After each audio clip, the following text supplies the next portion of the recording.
they hate us because they ain't us. All right. That part I get. So Elden is thrown in there. They hate us because Elden ain't us is because there's mad shade being thrown at Elden Ring by other open world game developers. I heard about this. Oh Apparently there's some Twitter shit going on.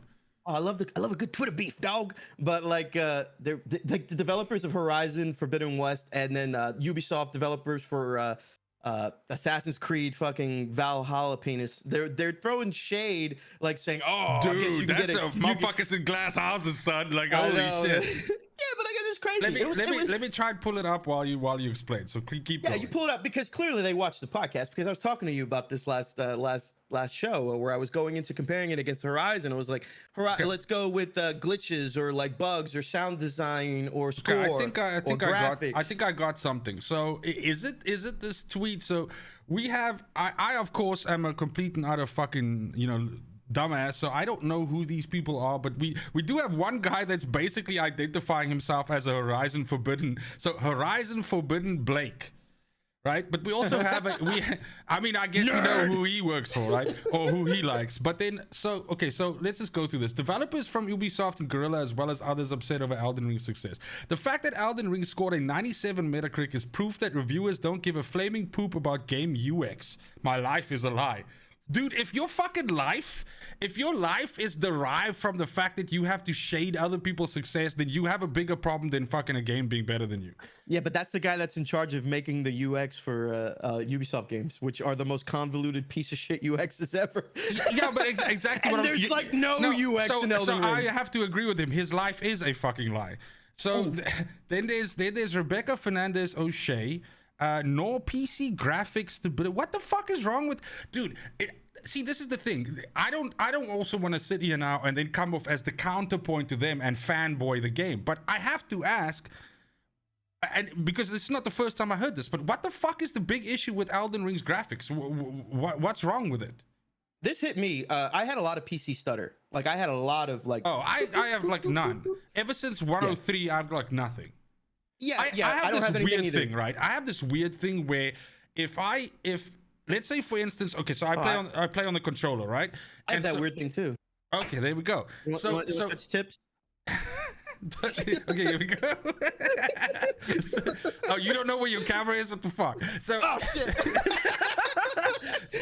so the thing is, right, that if I like when I play on this and then like I fuck off for like 40 minutes, like I leave the game running. If I come back and the controller kind of comes back to life again, then I get this like weird 2 times like I can almost like time it, like I'll get like 2 times micro stutter. But that's the only time I really get it. But in any case, I understand that there's people that have different issues in the game and everything like that, and that's not what we're discussing yet. But then there's also this dude saying Horizon Forbidden Blake saying no quest design really, which is kind of like the fucking nuclear missile strike to this whole fucking thing. All right, so no, fuck that. That pisses me off because I love the quest design. Yo, use your fucking map marker. Like, open it up. They give you a row of 13 I don't think that's icons. I don't think that's what they mean though. Like, they do. I understand what you're saying. So many people saying. I heard Fighting Cowboy go on a fucking soliloquy. I couldn't find the berry lady. Yo, bro. Take a marker, put the fucking dude walking marker, and drop it right where you found her, and then go do your shit. I don't and then even come back to it. Let's be honest. I had to mark all the turtle temples. Do you need? Like, here's what I don't understand. If you're a fan of these kinds of games, right? That really like it feeds you story like the fucking old witch with Hansel and Gretel. It's breadcrumbs, baby. You gotta fucking like crawl through the shit and like for 6 hours you're stuck in a boss and then you're like, oh fuck, I completely forgot about this random fucking story. Like there's Alexander is the jaw in the game, right? That quest to me was fucking phenomenal. But dude, that thing is so disjointed. You forget about this motherfucker for like 15 hours and then you randomly run into him like having his ass stuck in the ground somewhere again and you have to help him out.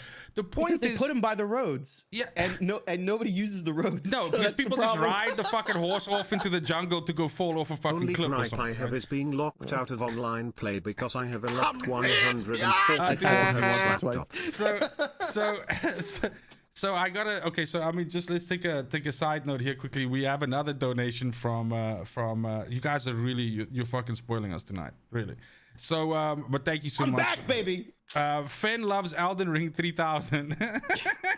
I love it. Only gripe I have being locked out of online play because I have locked 144 hertz laptop, which is not ideal. That's a fuck show, right? And I look. Here's the thing, and I think this is at least I've locked into the part of this conversation that matters to me, right? And that is that I understand that this game. Nobody said that this game is perfect. But does it deserve the high ratings that it's gotten? Yes. But more importantly, because something else, and this is something that I struggle with all the time. You know that I've spoken to you about this. Like, I hate the fucking fact that for something to be good, something else has to be terrible. So, sorry, you have to die, puppy. So it's like you have these guys throwing shade at this fucking game now because it's doing well. But all those years when the Dark Souls games were getting nailed to a fucking cross, right?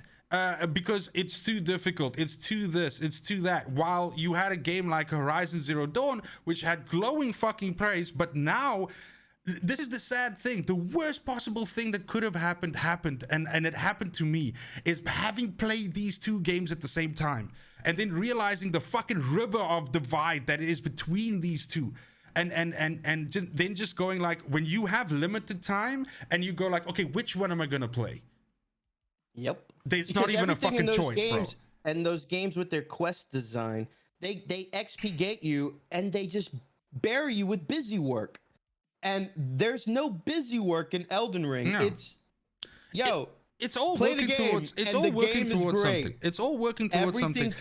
Everything matters. I love the fact I had people that right at the beginning when I started creating content for this game came into my comments and said, bro, fucking terrible game. But those same guys, and this shit matters because I keep track of those things. Those same guys have now come back and said, fuck me, I lost my weekend on this game, everything like that.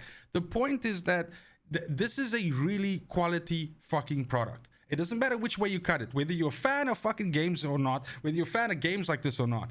But what is sad to me is that their contemporaries in the industry who also make good games, okay, maybe not Ubisoft, fuck them, but who also make good games, cannot let them exist with them in the fucking limelight.